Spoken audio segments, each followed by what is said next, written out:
Tanong, sabi niya sa akin, ilang taon ka na dyan? Sabi ko, matagal na. Sinabi ko yung taon ko, ilang taon na ako nagtatrabaho. So sabi niya gano'n, yumaman ka na. Hindi. Sige, imagine mo, naubos yung time mo, hindi ka naman yumayaman. Sabi ko, loko to ha. Di ba? Alam mo yung parang, sabi niya gano'n, anong position mo ngayon? Ay, medyo nagyabang na ako kasi maganda-ganda position ko. Sabi ko, manager po ako. Sabi ko sa kanya gano'n, manager ka nga, marami kang pera. Sabi ko, yung kumpanya namin, maraming pera, bakit? Sumagot na ako, napahiya na ako eh. Tama ba? Ayoko lunukin yung pride ko. Tama, mali? Sabi ko gano'n. Sabi niya gano'n, Chris, sabi niya gano'n, ang posisyon, hindi yan maipamamana sa pamilya mo. Sabi niya sa akin, sabi ko, na-realize ko, oo nga, no? Sabi niya, pag ikaw namatay at nagkaanak, hindi pwedeng ipapamana mo yung pagiging manager mo sa anak mo. Pag namatay ka o tumanda ka, kukuha sila ng bago, mas agresibo, mas bata, at mas magaling sa'yo, at mas gwapo sa'yo. Sabi ko, pwede, at least, di ba? Naramdaman ko, na-appreciate niya ako. So sabi ko, sabi ko, ganun nga. Sabi ko ganun. Pero sabi ko, sir, sabi ko kasi sa kanya, sir, ang maganda kasi sa position ko, stable na yung kinikita ko. Sabi niya, hindi ko naman tinatanong kung stable eh. Ang ayoko nga sa lahat, stable yung income. Kasi maraming Pinoy, ang mindset, di ba, stable ang income? Sabi ko, hindi, mabuti ang stable ang income. Sabi niya, sige, tingnan ko. Nung January, magkano ang sinahod mo? Ang sahod ko po kasi 18,000 pesos per month. That's January. Sabi niya sa akin ganun. Sabi ko, 18,000. Sabi ko, okay nga. Sabi niya, February, magkano ang sinahod mo? 18,000. Wala naman ako absent, bawal umabsent ang boss. Tama po ba? Ang manager, ang absent, medyo babawiin mo yan. Ha? Sabi ko, sige, March, magkano sinahod mo? 18. Sabi ko, okay pala yan April. Sabi ko, 18. Sabi ko sa kanya, per month pa rin. Sabi niya, kita mo? 4 na buwan na, hindi nagbabago, stable talaga. Sabi ko, oo nga no. Di ba, masipag ka? Sabi ko gano'n. Subukan mo magsipag pa ng todo. Doblein mo yung sipag mo. Sinipagan, sabi ko, nagsipag ka ba nung ganito? Doblein mo yung sipag mo, April, May. Tama ba, May? Susunod. Doblein mo yung sipag mo nung April. Magkano sahod mo, Chris? Tinanong niya ako. Siyempre, magbabago pa ba yan? 18. Kita mo, stable talaga? Linisin mo yung kabilang kalin nyo. Magkano sahod mo? 18 pa rin. Magpagulong-gulong ka dyan. Magkano sahod mo? 18 pa rin. So, talagang stable yan. Tanong, yayaman ka, Chris? Yun lang. Sabi kong ganon. Kasi ang hinahanap mo, Chris, sabi niya ganon, paano kaya yaman ang hinahanap mo? Stable. Hindi mo naman hinahanap yung kita na magpapa-asenso sa'yo. May punto ba siya? Alam mo, sabi kong gano'n sa sarili ko, mukhang kinakain ko na yung sarili ko. Sabi kong gano'n. Sabi ko, mukhang inaapi na ako. Sabi kong gano'n, wag mo na sa isip ko, wag mo na ako offense, pupunta na lang ako. Sabi ko sa kanya, sige, punta na lang ako, gagawa na lang ako ng paraan. Si Sir, kinuha niya yung day off niya. Tama ba? Ako, ginawa ko, nag-leave po ako, kasi kailangan mag-leave ka eh. Kasi walang day off talaga yung position ko. Sabi ko, sir, ganyan. Sige, pinayagan. Umattend ako ng seminar. Pagdating ko ng seminar, ganito yung klase ng seminar. Sabi nun sa seminar, papasok, medyo late kami. 1,000,000! Sabi ko, patay. Sabi ko, ano to? 2,000,000! Sabi ko, patay na. Sino gustong yumaman? Nagsisigawan yung mga tao. Sabi ko, patay na to. Ano to nang puntahan kong kulto? Sabi ko, tinitingnan ko, wala akong choice. Tama po ba? Yung sabi kong gano'n, pinagbigyan ko na, umabsent na ako, wala na akong upo. Pag-upo ko, nagpakilala yung speaker, pinakita yung products, nadismaya po ako. Personally, nadismaya ako. Bakit ako nadismaya? Computer graduate ako, may advantage ako sa computer, tapos ang pinakita po, supplement. Tama po ba? Sabi ko, yung mga pampapayat, maputi, sabi ko, Diyos ko, paano ko yayaman? Tama ba? Ilang bilbil ang kailangan kong computein, ilang kili-kiling maiitim, tama ba? Ilang singit na kailangan ko i-check para yumaman ako. Tama po ba? So sabi ko, medyo malabo yata. So meaning, pumasok po ako sa seminar room ng close-minded po ako. Sa madalit salita, pumasok ako, naka-mindset na ako na ayoko yung ginagawang seminar. Tama po ba? Sumunod na speaker, tinawag ulit. Sumunod na speaker, kitaan daw. Dito, pwede kang kumita ng ganito. Pwede kang maging milyonaryo. Sabi ko, Diyos ko, ang sipag ko.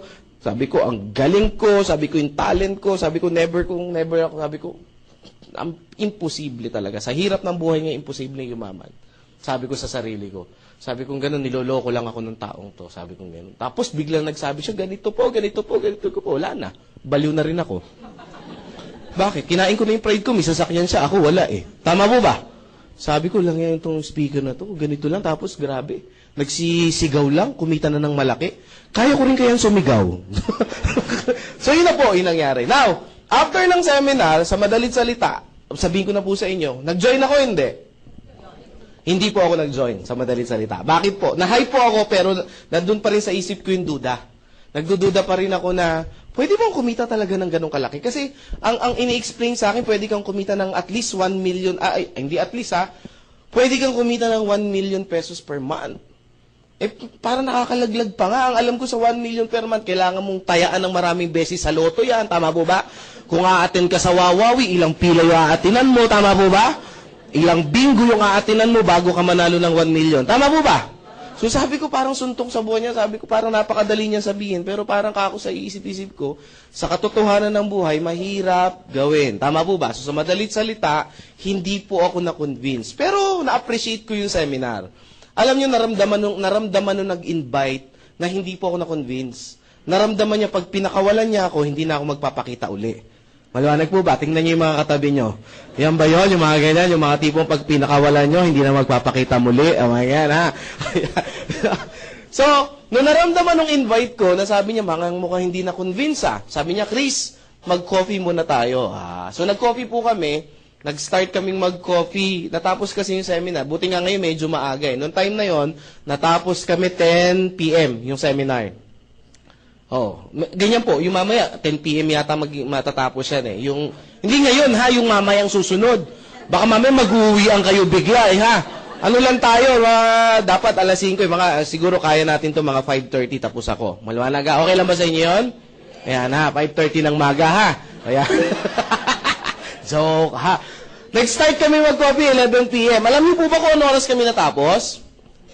3 a.m. ng madaling araw. Sabi ko, wala, matindi. Alam niyo po ba, after ng 3 a.m. na yan, nabuang po ako. Hindi ako makatulog. Pag uwi ko ng bahay, 4 a.m. 4 a.m. uwi ko ng bahay, alas 5, kailangan ko gumising kasi papasok ako. Pero nung time na yun, hindi na ako natulog kasi hype na hype ako. Alam mo yung power na power, parang nagising yung natutulog mong pangarap. Ang tanong ngayon, ano yung in-explain sa'yo nung tao na yun? At sino ba yung tao nag-explain na yun? Yung taong nag-invite sa akin na hindi po ako pinakawalan ng pangalan po, Dr. Eduardo Cabantog. So, kilala nyo na. Talagang pag hindi pa ako na-convince, ewan ko na lang, tama ba? So, kasi it's churchmate ko kasi siya. Sabi niya sa akin, tignan mo lang, alam niyo po, alas 3 ng madaling araw nung binitawan niya ako, parang hindi ako makatulog, parang hindi ako puyat, parang hindi ako pagod. Talagang sabi ko, hindi ko pwedeng hindi pakawalan. Ang tanong, ano yung in-explain sa akin ni Doc? Pakita ko po sa inyo. Dalawang paraan daw kung paano tayo gumagawa ng pera dito sa Pilipinas. Dito muna sa Pilipinas, huwag na tayo lumayo. Dito sa Pilipinas. Dalawang paraan. Pagka-graduate sa school, sino yung mga estudyante rito? Taas ang kamay.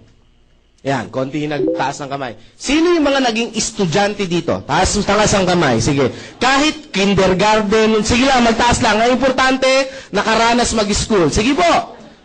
Yung iba, hindi nyo inabutan? Nag-school ba kayo? Ayan. Okay Ang tanong ngayon sa mga estudyante at mga naging estudyante, pagka-graduate ng school, ano ang unang-unang option? Pagka-graduate sa school, ang college? Maghanap ng trabaho, mag-empleyado. Ang tanong, bakit? Para kumita ng pera. Tama po ba? Yung isa naman ang option is magnegosyo. Tama po ba? Pag may kapital o may konting kapital, magninegosyo. Tama po ba? Ang tanong, bakit hindi nagninegosyo? Walang pera. Ulitin ko ang tanong bakit employment yung unang hinahanap natin? Para kumita ng pera. Pag yan ang sagot nyo, ibig sabihin, mas maraming pera ang empleyado kaysa sa negosyante. Kasi mas kumikita to ng pera Tama po ba?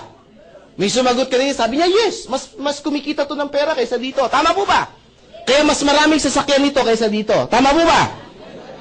Mas malalaki ang bahay nito kaysa dito. Tama po ba?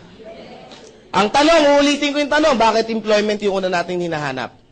Walang tama, walang maling sagot, huwag kayong matakot. Para ma-realize nyo lang, bakit ba ito yung hinahanap natin? Sige po, sa mga first time lang. Para magkaroon ng pera. Kasi sa negosyo, walang pera Tama po ba? Wala itong mga taong to, walang mga palaboy na to, itong mga tao na to. Kawawa itong mga tao to, walang pera. Tama po ba? Ay, si ma'am papasok. Ma'am, sige. Ay, walang ano ha. Okay lang yan, magkakatuwaan lang tayo. Sige ma'am, ano po yung sagot niyo po? Sige po.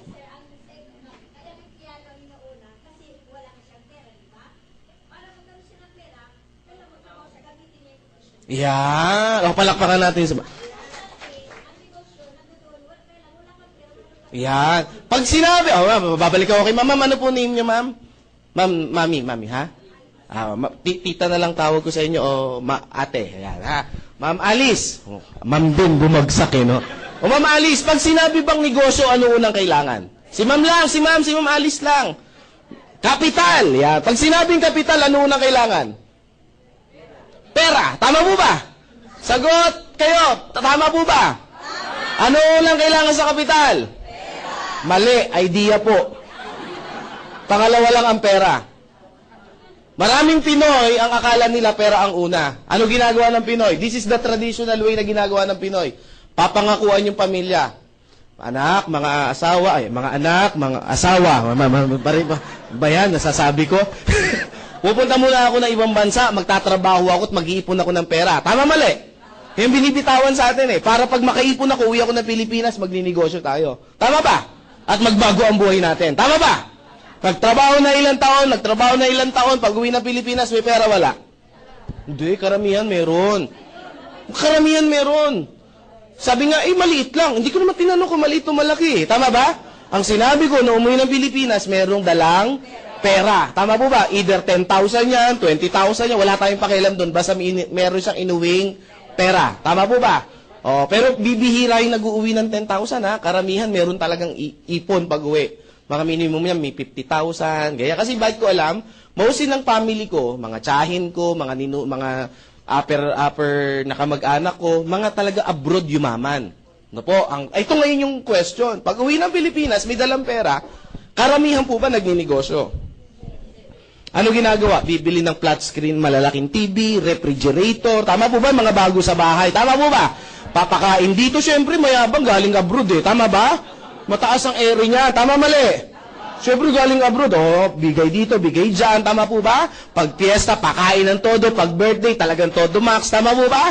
Ang mga kamag-anak, pasalubong dito, pasalubong doon. Pagtapos ng ilang buwan, kamusta na? Wala na ng pera. Pag wala ng pera, ano uli gagawin? Babalik ulit doon, pangangakuan yung pamilya. Ilang beses natin nakita yung ganyang picture Tama po ba? Ang tanong, may pera yun, wala? Meron! Tama ba? Ba't hindi nagnegosyo? Alam natin, ito yung unang kailangan.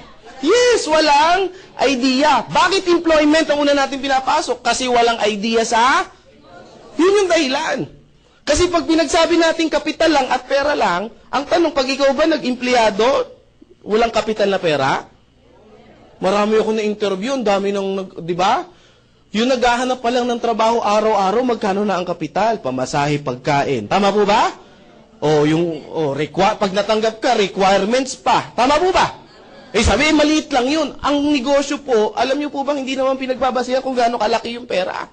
Bibigyan ko kayo ng konting tip. Merong nagkaroon ng segment ang Balitang K. Alam niyo yung Balitang K? Ang host dyan, si Jessica Soho. Tama po ba? Nitignan ko lang kung nanonood kayo. Siyempre si Corina. Meron sumagot, oo, gumanon. Halatang di nanonood. Sabi niya, oo, talaga nakikinig siya, attentive, no? Ang host dyan, si Corina Sanchez. Meron siyang pinicture dyan, isang matanda, naging milyonarya. Pero alam niyo po ba kung saan siya nag-start? Sa 5 piso lang. Sa 5 piso lang siya nag-start mag-business sa halagang 5 piso. Pero after a year and a year, naging milyonarya siya. Ang tanong ngayon, Chris, paano niya nagawa yun? Tama ba? Kasi nagkaroon siya ng idea. Ano negosyo ginawa niya? Yung 5 piso niya, binili niya ng squash. Ano sa Tagalog ng squash? Ayun, kalabasa. So, hinugasan yung kalabasa, hiniwa niya, yung 5 piso hiniwa niya, tapos kinatkat niya, tapos binenta niya sa kapit. Baka mamaya pumunta kayo walang maiiwan kayo na nag-invite sa inyo Tama ba? Ang tanong, pwede ba kayo maging milyonaryo din? Depende sa idea na meron kayo ngayon. Tama po ba? Kasi it's not how, sabi nung mentor ko, ang pagyaman, hindi sa laman ng kanyang bulsa, kundi sa laman ng kanyang pag-iisip. Tama ba? Ang tanong, bakit employment, Chris? Gusto niyo malaman yung sagot? The reason why bakit employment, kasi meron din natawag dito na security income. At sa negosyo, walang security income. Ang Pinoy masyadong sigurista. Tama ba? Subukan mo, aling nena, magnegosyo tayo. Ayoko nga, Chris! Bakit? Baka malugi. Sabi ko talaga malulugi. Bakit, Chris? Hindi pa tayo nag-i-start. Usapan pa lang, lugi na. Tama po ba? Hindi mo nga tinanong kung magkano ang kitaan. Tama ba? Kung paano yung paraan. Tama, mali. Yan. Bakit dito? Sigurista ang Pinoy eh. Dito walang lugi. Tama ba? Basta natanggap ka, trabaho ka lang araw-araw. Tama ba? Trabaho araw-araw, tatanggap ka ng A15. Tama, mali? Trabaho araw-araw, tatanggap ka ng katapusan. Tama ba? Tuwing A15 at katapusan. Tama ba? Trabaho ng trabaho, A15, katapusan. A15, katapusan. 1 taon ka ng A15 katapusan, may nagbabago ba? 5 years ng A15 katapusan, may nagbabago ba? 10 years ng A15 katapusan, may nagbabago ba? May kilala ko, yung tito ko, 30 years nang nasa serbisyo, A15 katapusan, may nagbabago ba? Meron yung edad, hindi nyo lang napapansin. Tama ba? Tama ba? At ito yung dapat nating tanggapin. At habang umaangat ang edad natin, ang opportunity bumababa. Tama ba? Sabi ng iba, hindi totoo yan. Try nyo. 45 years old o 50 years old, kinatanggap pa ba na crew sa Jollibee? Good morning. Yung nagmamap, baka pag ikaw yung kumakain, sir, ako na po, naawa ako eh. Baka maawa sa inyo yan. Tama ba? Tanong, lumiliit ba ang opportunity pag tumataas yung edad? May kaibigan nga ako, sabi niya, Chris, wala na akong choice, kailangan ko na pumasok sa negosyo mo. Sabi ko, bakit? 35 na ako, wala nang tatanggap sa trabaho sa akin. Sabi ko, at least, na-realize mo yan. Sabi niya, hindi ko na-realize, kailangan ko lang talagang tanggapin. 35 na eh, tama ba? Yan ha. Nagigets mo ba to? Pa ang itsura niya, si Robert Kiyosaki. Kilala niyo si Robert Kiyosaki? Isang financial expert, siya yung nagsulat na Rich Dad, Poor Dad, Cash Flow Quadrant, at marami pang investment kung paano kaya yaman. Sabi ni Robert Kiyosaki, pag ganito daw yung buhay mo, ang hinahalin tulad daw niya yan sa isang rat race. Alam niyo yung rat race? Alam niyo yung rat? Alam niyo yung race? Ayan, at least malinaw ba? May mapaisip pa kayo eh ha. Ano yung rat race? Ganito yung itsura niya. Ito yung wheel, ito yung daga, tatakbo yung daga, iikot yung wheel. Tama ba? Pag tumakbo yung daga, iikot yung wheel. Makakalis ba yung daga?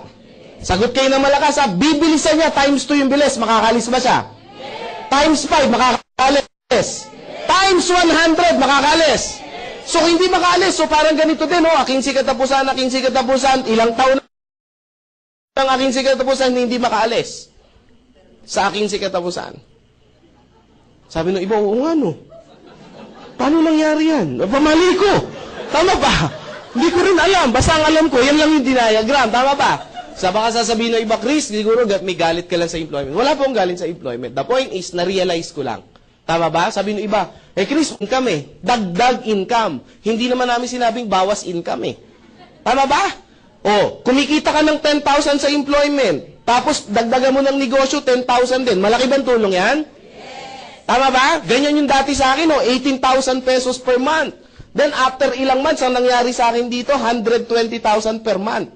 Ano nangyari? Totoo yung sabi ng mentor ko, full-time on your job, part-time on your fortune. Tama po ba? So, dito ba may ipon ako? Dito may ipon ako? Yes. That's why after ilang months, nag-resign din ako. Tama ba? Ibig mo sabihin, Chris, magre-resign din kami. Bahala na kayo mag-isip, 120 nga to part-time eh. Tama ba? Ito, full-time, ayaw magbago. Tama ba? Yun yung advice ko. Gawin nyo yung business na to. Try nyo, subukan nyo to. Pag nag-120 kayo, mag-isip kayo. Tama po ba? Kahit naman siguro bata, maiisip naman kung ano dapat gawin. Tama ba? 10 hours mong ginagawa. Ito, 2 hours to 3 hours. Tama po ba? Medyo dapat pag-isipan maigi. Tama ba? Ba't umuunga? Huwag yun. Tama ba? So sabi ko sa boss ko, boss, nagpaalam po ako. Boss, Chris, magpapaalam po ako. Anong papaalam mo? You're fired. Hindi, ako po iaalis na. No? Kasi in-explain ko sa kanya, sabi niya, sige Chris, kapalaran mo yan. Mga ganun mga boss eh, tama ba? Now, nagkaroon po ako, after ko pong naging ganito, ang ginawa ko po, sumunod kong ginawa, nag-part-time po ako. So, ginagawa ko to, tapos nagpa-part-time po ako, nagtuturo po ako sa mga estudyante. Yung mga college student, yung mga gagraduate, so pumupunta ako sa mga school, iniimbita nila ako sa mga symposium, tapos nagkakandak ako ng ganito. Hindi po yung business, yung tinatawag na mindset. No? After nito, may isang estudyante sa akin, somewhere in, hindi ko nasabihin yung school, nagtaas ng kamay, siguro nasa 500 yung audience. Sabi niya, Sir Chris, good news, salamat po, naka-attend kami ng seminar niyo about financial literacy. Sabi niya sa akin ganun. O sabi ko, di maganda. Sabi niya, good news, sir. Pagka-graduate, tama-tama, mag-graduate po ako, hindi na po ako maghahanap ng work, didiretso na po ako sa business. Sabi ko, hindi naman aim, hindi naman ako bias eh. Sabi ko gano'n, business. Sabi ko, wow, di good news. Anong business ang gagawin mo, sir? Sari-sari store. Ay, masama ba to? Hindi. Pero mga brother, mga sister, hindi ito yung uring negosyo yung sinasabi ko. Bakit? Sa panahon ngayon, medyo mahirap po ang magsari-sari store. Tama ba? Pag nagsari-sari store ka ngayon, bilang ka ng ilang buwan, tama ba? Ano mangyayari? Sara store. Tama ba? Uy, yun yung Sara store, oh. Magsasara yan. Bakit? Diyan mo kukunin yung pantus... Sabi niya, oo nga, sir. Sabi ko, pag wala kang alam sa traditional business, mahihirapan ka. Sabi ko sa kanya, sir, sabi niya sa akin, anong negosyo yung papasukin ko? Bibigyan kita ng tip. Ito yung tinuro sa akin ni Mr. Paul Zane Pilser. Ay, sorry, si J. Paul Getty pala. J. Paul Getty, si JPG.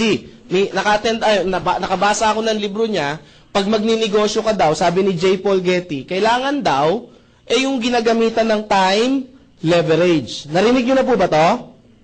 Narinig niyo na? Sino ba si J. Paul Getty? Siya yung kauna-unahang naging bilyonaryo sa Amerika sa larangan ng langis. Langis yung business niya. Ano ba yung time leverage? Ito yung ginagamit ngayon nila Lucio Tan, nila Henry C., nila tawag dito, nila Mark ng Facebook, nila Bill Gates, nila name it, nila Warren Buffett, yung mga multi-millionaire, billionaire sa buong mundo, ito yung sikreto nila, bakit sila yumayaman. Tama po ba?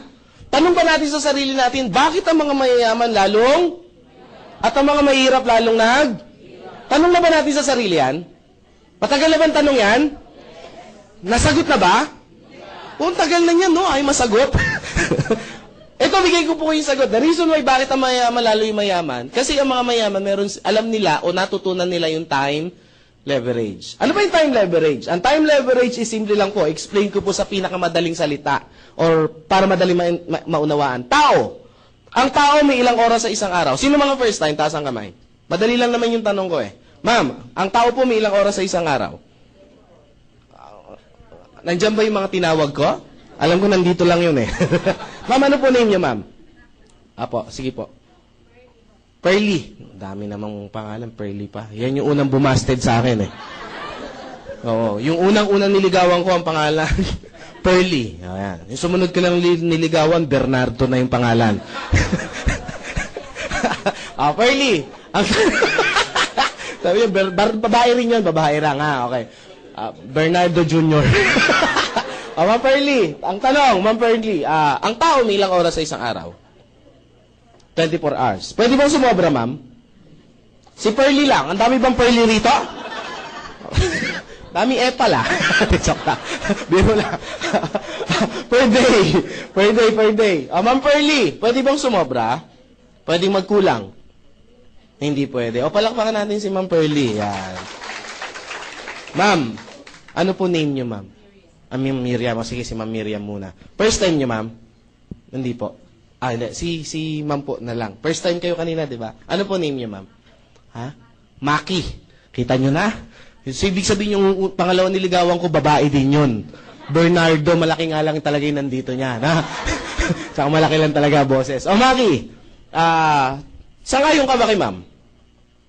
Pwedeng, ang tao may 24 hours, pantay-pantay na binigay ang Diyos. Pwede ba sumobra? Pwede magkulang. So talagang 24 lang. Si Lucio Tan, kilala mo, Maki? Ba't ba, Maki, nagugutom ako? Si Lucio Tan, Miss Maki, tao hindi?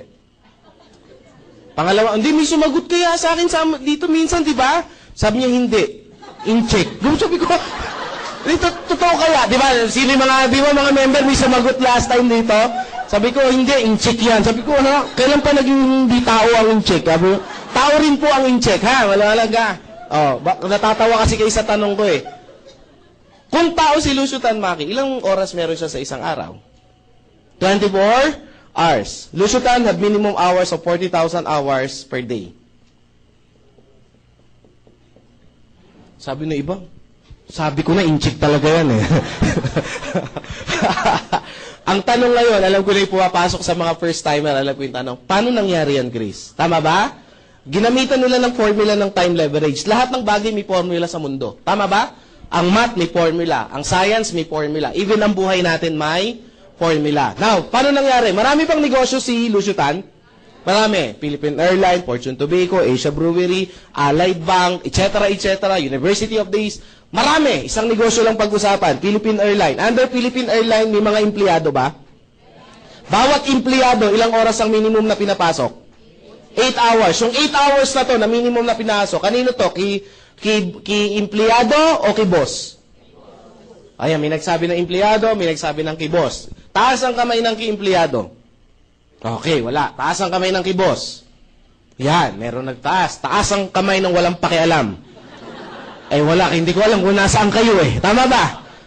Ito po ki boss, never to magiging ki empleyado. Kung kayo may sagot na empleyado, never po naging sa inyo yan. 'Di ba? Pag nag-time card kayo, hindi na kayo, 'di ba? Nandun lang kayo sa loob at tatapusin niyo yung 8 hours bago kayo lumabas. Tama ba?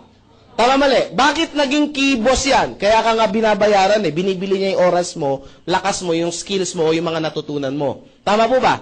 Kaya gumagana yung mga negosyo niya kahit natutulog siya. Tama po ba? That's why si boss, kada merong kinukuhang empleyado, parami ng parami yung oras niya. Tama ba? Ang tanong, si boss, pag natulog, may kita wala? Meron. Tama po ba? Nakita nyo na ba ang Philippine Airlines nung inantok si Lucio Tan? Gumaganon din? Gumaganon yung mga aeroplano, inaantok siguro si Lucio Tan. Gumigewang eh, tama ba? O kahit tulog siya, umaandar. Yung mga negosyo niya ba, yung plantation niya ng sigarilyo, pag natutulog siya, gumagana? Pag nag-golf siya, gumagana yung mga negosyo? Ibig sabihin kung gumagana yung mga negosyo, kahit wala siyang ginagawa, kumikita? Itong empleyado, pag natulog, may kita wala? Nagkasakit, may kita wala? Tinamad pumasok, may kita wala? Why? It's because iba yung pagkakaroon nila. Ito si Lucio Tan, naintindihan niya yung time leverage. Kaya pansinin niyo yung mga mayayaman, lalo yung mayaman. Ang oras nila parami ng parami. So ano yung batas si J. Paul Getty? Pag gusto mong yumaman, paramihin mo yung oras mo. Pag dumadami yung working hours mo, meaning kumikita ka ng malaki. Ano nangyari sa Pinoy? Ano pagkakaintindi natin? Meron tayong 24 hours na binigay ng Diyos. Tama mali? Sabi daw, kailangan nating magtrabaho 8 hours. Ayan. Per day. So ilang oras yun natira? Minus 8, matitira 16 hours. Tama po ba? Nadagdagan, nabawasan? Ang sabi, paramihin. Ano nangyari? Nabawasan. Binenta yung 8 hours eh. Tama ba? Sabi, kailangan para yumaman, magsipag, overtime. Overtime, 2 hours. Ilang oras na tira? 14 hours. Natutulog ba si Juan de la Cruz? Naman. Tama ba? O, 8 hours ang tulog. Meron nga dyan, 10 hours eh. Tama ba? Tama ba? Gigising pagtanghalian na.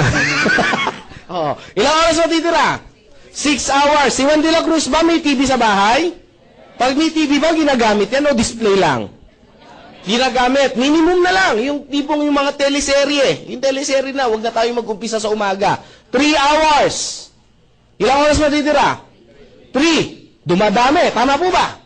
Dumadami. Ang tanong, yung 3 hours na to, saan natin to nagamit? Palagay nyo. Kumakain ba, gumugugula oras? Nagwiwiwi, nagpupupo, gumagamit ng oras? Naglalaba, naghuhugas ng pinggan, gumagamit ng oras? Nagpi-Facebook ba? Tama ba? Naku, lagpas ako. Tama ba? Hindi lang 3 hours eh. Tama ba? Nagte-text, nakikipag-textmate ba? Telebabad? Nag-aabang ng jeep? Etc. etc. So, dyan gumugugol yung 3 hours. Ang tanong, sa 24 hours, saan mo ni-leverage yung time mo? That's why, bakit ang mga mayayaman lalong at ang mga mahirap lalong Kasi, hindi ito tinuro sa school. Tama ba? Ano ang natutunan natin sa mga ninuno natin? Bakit ang empleyado, bakit ang mga tao, tayo mga Pinoy, bakit employment? Kasi tinuruan na tayo. ng mga ninuno natin, pababa ng pababa, hanggang sa eskwelahan. Ikaw, anak, mag-aral kang mabuti. Tama po ba? That's our culture. That's Pinoy culture. Para pag ito na lang kasi yung kaya ko ipamana sa'yo. Tama ba? Iiyak-iyak pa yan. Para pag makatapos ka, makakuha ka ng magandang trabaho. That's why, ito yung reason natin. Bata pa lang, yan na yan. Anak, ano gusto mo paglaki? Teacher po. Ano, anak, doktor? Diba? Anak, ano gusto mo paglaki? Negosyante po. Ako, mongoloid to. Autistic to. Pag ganun yung mga sagot, parang feeling mo yung masyadong matured. Tama po ba? Tama ba? Ito yung Pinoy culture. Kinultura tayo sa ganito. Ang tanong, may mali ba ron? Tanong, may mali ba ron? Walang mali doon. Yun nga lang, yung turo na yun, hindi na yun applicable sa panahon natin ngayon. Yun ang masakit. Bakit? Noong unang panahon, ang engineer, example lang engineer, ang engineer, kapos tayo sa engineer. Tama ba? Bibihira lang ang may engineer dati. Kaya si company A, B, tsaka C, nag-aagawan sila sa isang engineer. Palakihan ng presyo. Tama mali? Nauso pa nga nung panahon ngayon, pinipirata yung mga empleyado eh. Tama, naabutan nyo ba yon? Sabi ng iba, never pa kasi ako nag-empleyado simula noon. Matagal na akong tambay. After a year, ano nangyari? Nagkaroon ng tamang supply. Anong tamang supply? Engineer 1 versus company A. Tama po ba? So tama yung supply. Sa panahon ngayon, over yung supply. Kaya ngayon, pag nagsabi si company, ang pasahod ko 6,000, take it or leave it, pag hindi mo kinuha yan, maraming pipila pa dyan. Tama ba? Kaya nga ngayon pasensya po pasintabi po. Alam niyo po ba sa mga nursing student, pagka-graduate, yung starting pagka-graduate, pag ikaw yung unang apply mo, unang kuha mo, 6,000 no? Imagine mo, mas mahal pa yung libro kaysa sahod. Starting to bakit kukunin? Alam mo, sabi sa TV, kinuha, in-interview sa kamakailan lang, 2 days ago. In-interview, bakit daw? Bakit mo kinuha yan? Para po magkaroon ng experience. Tama po ba? Imagine mo, grabe 6,000. Ilang taong ka na dyan? 5 years na, para magkaroon po ng experience. Actually, hindi para magkaroon ng experience. Wala kang choice. Kaya ginrab. Tama po ba? Kasi pag hindi mo kinuha yan, may kukuwang iba. Tama ba? Sabi ko nga huwag ka na mag-apply dyan. Meron nga akong isang friend, huwag ka na mag-apply dyan. Sa akin ka na lang mag-apply. Kasi yung nursing student na pagka-graduate mo, ganda mo pa naman, sexy mo, ang puti mo, ang kinis mo, 6,000 lang sahod mo. Sabi ko, sa amin ka na lang mag-apply. Sabi niya, sir, may hospital din kayo? Hindi. Sabi ko, anak ko naghahanap ng yaya. Ang pasahod ko, tumaas na, 9,000 ang sahod ng yaya ko. Totoo, ang yaya ng anak ko, mataas ang sahod. Sabi ko, bakit? Ang requirement ko, syempre, nursing student, yung mga nursing graduate, yung mga ganyan. Kailangan nakapasa ng board. No? Mataas ang starting. Joke lang. Syempre, dalawa inaalagaan, yung 6,000 sa anak, yung 3,000 sa tatay. Pero lang yan, pero. Kidding aside, pero 9,000 talaga yung sahod ng yaya ko. Sabi nung iba, Chris, bakit ang taas ng sahod? Kasi simple lang po, pag mataas ang sahod ng yaya ko, hindi gagawa ng kalokohan sa bahay namin yan. Tama ba? Subukan kong 3,000 yan, baka kinupitan na ako niyan. Tama ba? Magkakaroon ng problema sa buhay. Ang tanong, sino kaya nakakaipon dito sa dalawa? Ha? Litan ko na lang. Doon na lang tayo sa regular. Baka sabihin nyo, Chris, kasi marami kang pera, kaya nakukuha mong ganyan. Doon na lang tayo sa ordinary, na ang sahod 4,000. 5,000 na yaya. Sino kaya nakakaipon dito? Kasi ito namamasahe ito araw-araw Tama ba? Si yaya, hindi. Stay in yan Tama ba? Ito kakain pa to. Tama ba? Ito, bubuksan lang yung rep namin, kakain na yan Tama ba? Tama ba? Tama mali? Nakakapamasyal ba to? Hindi, kami pag nagpunta ng Hong Kong, kasama yan Totoo. Pag nagpunta kami ng Boracay, kasama yan. Siyempre, sino mag-aalaga doon? Tama ba? So, magsasalamat sa alaga sa anak namin. Tama ba? Puta kami Boracay, di ba? Do'y anak namin. Di walang mangyayari sa aming mag-asawa. Paano kayo mag-i-enjoy? Lagi nakabuntot. Tama ba? Dyan lang siya, laro-laro. Tama ba? Ano yung point? At the end of the day, pagdating na 15, marami pang kaltas to. Tax, SSS, etc., etc. Tama ba? Ito, pagdating ng sahod niya, buo, 5,000. Tama mali? Ito, pag sahod, ewan ko ano matira. Tama ba? Hindi ko po ito sabi para saktan yung nararamdaman nyo. The point is, sometimes, kailangan natin ma-realize. Kasi one time, may nag-seminar, Chris, hindi, sinasaktan mo lang kami. Sabi ko, hindi, sometimes, masakit talaga ang katotohanan. kung tatanggapin natin. Tama ba? Ba't ko ito sinasabi? It's because para dagdagan nyo yung income nyo. Bakit? Kasi sa panahon ngayon, pataas ang bilihin, dapat talaga tayong magdagdag. Yung 20,000 pesos ka na sahod, kapos eh. Alam nyo ba, ayon sa statistic, ang isang binata o isang dalaga dapat kumikita ng 50,000 para gumangang buhay? Dalagat binata to, ha? Eh, minakausap ako 10,000, no? Ang anak, 4. Sabi ko, Diyos ko, paano kayo mangyayari dyan? Sabi niya, Chris, ang hirap ng buhay namin. Kahit hindi mo explain, alam ko na eh. Tama ba? Sabi ko, hulaan ko. Naka-jumper kayo, no? Huwag ka maingay. Tama mo ba? O, yan ha. O, sabi ng iba, Chris, tawag dito. So, Chris, ano yung dapat na namin business sa pasukin? Yung may gumagawa ng time leverage. Tatlo yung negosyo na pwede nyo pasukin. 3 negosyo po ang pwede nyo pasukin. Bibigyan ko kayo ng option. Hindi ko yung offer yung company namin agad kasi magiging bias ako. Unang option, pwede kayo mag-traditional business. Sa traditional business, ang kailangan nyo, tawag dito, magandang idea. Hindi pwedeng galing sa idea nyo. Bakit? Wala nga kayong experience eh. Tama ba? So, pag galing sa inyo yan, mataas ang risk. Tama ba? So, malaki ang kapital. Tama mali? O, pag kailangan, at least kahit papaano, yung meron tinatawag na overhead expenses. Tama ba? Tama ba? At least ang kapital mo rito, meron kang kalahating milyon to start the business. Kung seryoso ka.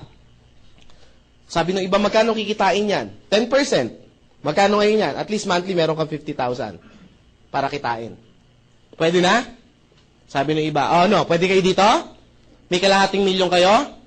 O kalimutan, maliwanag ha? Mahabang usapan to eh. Sumunod, franchise business.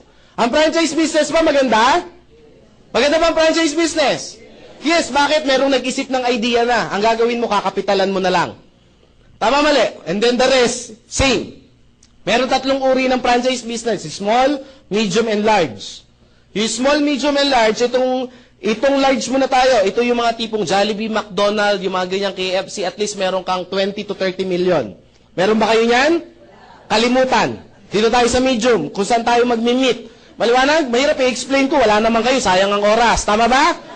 Pag meron na kayo, tsaka natin pag-usapan. Medium. Ito yung mga maliliit, yung mga tipong, ang halaga nito, mga 1 million to 5 million pesos. Ito yung mga una-usa ngayon, yung mga tea. Hindi pa shawarma, mga 7-Eleven, mini-stop, mga ganyan, yan ang halaga niyan. Maganda bang business yun? Meron ba kayong 1 million to 5 million? Magtatagal tayo, kalimutan natin, ha? Maliwanag ha, doon tayo kung saan meron kayo. Small, etong small, ito yung mga shawarma, yung narinig ko kanina. Shawarma, tawag dito, siomay, tama ba? Yung mga juice, something, ganyan-ganyan. At least ang kapital mo niyan, meron kang 300,000 to 500,000. Meron ba kayo nito? Diyos ko, saan tayo? Todo na to. Wala. Ano, Chris? Next. Bakit? Wala kami yan eh. Next tayo. Network marketing. Networking. Sabi pa, ayoko niyan. Wala ka nga nito eh. Wala kang choice ito. Tama ba? Ano gagawin natin? Hindi mo kaya to. Hindi dito bagsak. Chris, scam yan eh. Diyan tayo magkakatalo. Bakit? Iba ang narinig, iba ang pinag-aralan. Tama po ba? Bigyan ko yun ng sample. Sasabihin ko ang network, ako po'y kunyari doktor. Kunyari lang. Baka sabihin nyo, wala sa itsura mo. Kunyari nga lang. Kahit hindi nga ako nagdoktor, alam kong hindi ako kikita eh. Kunyari doktor ako, sir. Ano po name nyo, sir? John. Sir John, ang doktor, ganito yung ginagawa, ganito. Isang araw kami nag-usap. Talagang kinuwento ko lahat kung ano ginagawa ko bilang doktor. So, alam niya na kung ano yung ginagawa ko bilang doktor. Ang tanong, doktor na ba siya? Hindi pa. Bakit hindi siya doktor? Kasi hindi naman niya pinag-aralan eh. Iba ang narinig, iba ang pinag-aralan. Tama po ba? Maliwanag po ba? Baka mamaya, yung rinig nyo na scam, mga sa kapitbahay nyo lang yan. Tama po ba? Tama mali? Kasi, kung bakit lumalaki itong franchise business, it's because networking yan. Ang networking, isang paraan po ng isang time leverage. Bakit na po ang networking? Kasi yung mga taong hindi marunong mag-traditional at walang capital for franchise business, it's a combination ng dalawang to. Ang ginawa lang, pinaliit lang yung capital. It's the same system. Niliit yung capital, yung idea, sa inyo pa ba manggagaling yung idea? Hindi, maglalabas ka lang ng maliit na kapital, it's a small capital, tapos maliit yung, maliit yung ilalabas mo na kapital, meron nang mag-iisip ng idea. Ang tanong, may risk pa ba? Wala. Bakit may ibang idea na hindi na galing sa iyo yung idea? Tama po ba? Tama, Chris, baka malugi. Yan ka na naman eh. Tama po ba? Anong gusto mo? Malugi ka sa maliit o sa malaki? Chris, kahit ano, lugi pa din. Tama ba? Pag hindi ka, wala ka bang ginawa, lugi ka hindi. Lugi, ba't nandiyan ka pa rin sa lugi? Wala naman pala nangyayari. Tama ba? Chris, sabi niya gano'n, Chris, kasi ayoko talaga ng networking. May ibang pabaraan pa ba? Meron. Ano po? Mag-networking ka. Parehas lang din yung Chris eh. Wala po ako isasagot. Maliwanag po ba? Yun talaga siya eh. Tama po ba? Bigyan ko kayo ng sample. Chris, maganda ba talaga yung networking? Gusto niyo pa malaman kung maganda o hindi networking? Kasi before ako mag-start, kasi ako po, yung business, saglit ko lang ini-explain yan. In 30 minutes, kaya ko explain.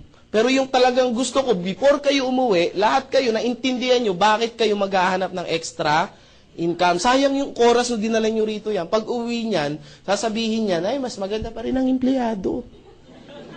Yayaman tayo dito, asenso tayo dito, huwag kayo mananampalataya kayo. Tama po ba? Ang pananampalataya na kulang sa gawa, ay wala po yan. Tama po ba? Yan na, nasa Diyos ang awa, nasa tao ang gawa. Now, bakit maganda ang networking? Tingnan natin, Henry C. Kilala niyo si Henry C? Henry C. Si Henry C, anong negosyo niya? SM, tama po ba? Ang SM ba isa lang? Marami ba siyang SM? Parami o parami ng parami? Actually, hindi lang SM yung Save-More na maliliit. Yung Save-More, alam niyo ba ba't tinayo yun? Para patayin yung 7-Eleven. Bakit? Ayun yun eh. Kaya siya maliit na version ng supermarket. Maliwanag po ba? Kinukuha niya yung competitions. Lumarami ba yung SM? Ang Save-More dumadami ba? Video. Ang video ba? May mga video ba ang SM? Dumadami rin ba ang video? Dumadami? So marami bang empleyado rito, mga nagtatrabaho? Nalileverage ba siya? Dumadami ba yung oras? Yumayaman ba to? Ano negosyo na Henry C? Networking. Sabi niya, oo nga no. Lucio Tan. Si Lucio Tan. Tanong, marami bang negosyo? Philippine Airlines, Fortune Tobacco, etc., etc. Lalo bang dumadami yung negosyo? Dumadami na dumadami. Pag dumadami may negosyo, dumadami din yung empleyado? Dumadami hanggang sa pinakababa ng empleyado nagtatrabaho. Kumikita ba siya? Ano negosyo ni Lucio Tan? Networking. Name it. Tawag dito, Gokong Way. Tawag dito, Cebu Pacific, yung kanya. Tama po ba? Robinson's Galleria, Sun Cellular. Parami ba ng parami? Dumadami ba yung tao niya? Ano ba negosyo niya? Networking. Sabi ng iba, Chris, magne-networking na ako. Hindi! Di natin ito titigilan hanggat hindi mo naunawaan. Name it. Kahit saan kayo tumingin, yan po talaga yan. Si Jollibee, bakit yung mayaman? It's because parami ng parami yung branch niya. Parami ng parami yung branch niya, parami ng parami yung mga nagtatrabaho. Tama po ba? Parami ng parami nagtatrabaho, payaman siya ng payaman. Tama ba? Bakit? Kasi networking yung negosyo. Ang tanong, Chris, yayaman ba ako sa Inglobal? Yes, bakit? Networking to eh. Yun naman yung sagot dun eh. Tama ba? Maliwanag ha? Sabi niyo ba, yun, at least nasagot din. Maliwanag po ha? Kasi ang akala nila sa networking, ito yung recruit, benta-benta. Pag-recruit ba masama? Tanungin ko kayo. Ha? Di sana nakulong na yung may-ari ng Jollibee, nagre-recruit din naman sila eh. Tama ba? Diba? Iba lang ang tawag, hiring. Tama ba? Pero nagre-recruit din yan. Tama ba? Ayan ha, sabi ko, no. Kayo ba pag nag-a-abroad, di ba may nakalagay, recruitment agency. Tama po ba? Di sana, scam yun. Ba't marami pumipila? Tama ba? Chris, ayoko kasi magpa-recruit eh. Ba't ka nag-apply ng abroad kung ayaw mo magpa-recruit? Ganon din yan. Tama po ba? Sabi nung iba, Chris, kasi yung yumayaman lang dyan, yung nasa taas. Tama mali? Oo, parang yung boss mo, yumayaman kasi siya yung nasa taas. Tama mali? Sabi nung iba, Chris, sasali na nga ako eh. Naubusan. Business!